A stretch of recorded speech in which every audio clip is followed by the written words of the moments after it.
Math with Raghu sir मध्ये आपलं स्वागत.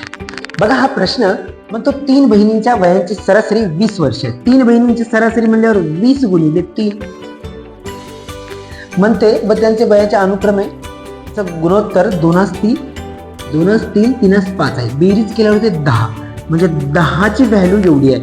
म्हणजे 10 1 10 आणि 10 2 20 2 गुणिले 3 म्हणजे 1 बरोबर होते 3 2 6.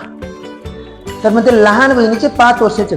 तर लहान बहिणीचं वय म्हणजे लहान बहिणीचं म्हणजे सगळ्यात लहान रेशो म्हणजे 2 म्हणजे 2 ची व्हॅल्यू सुद्धा 1 ची व्हॅल्यू 6 आहे. तर 2 ची व्हॅल्यू 6 2 12 वर्ष.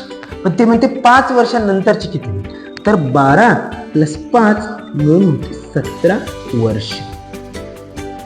ऑप्शन नंबर 4 हे तुमच्या प्रश्नाचं प्रॉपर उत्तर असेल. व्हिडिओ आवडला असेल लाईक शेअर आणि सबस्क्राईब करायला विसरू नका. जय हिंद.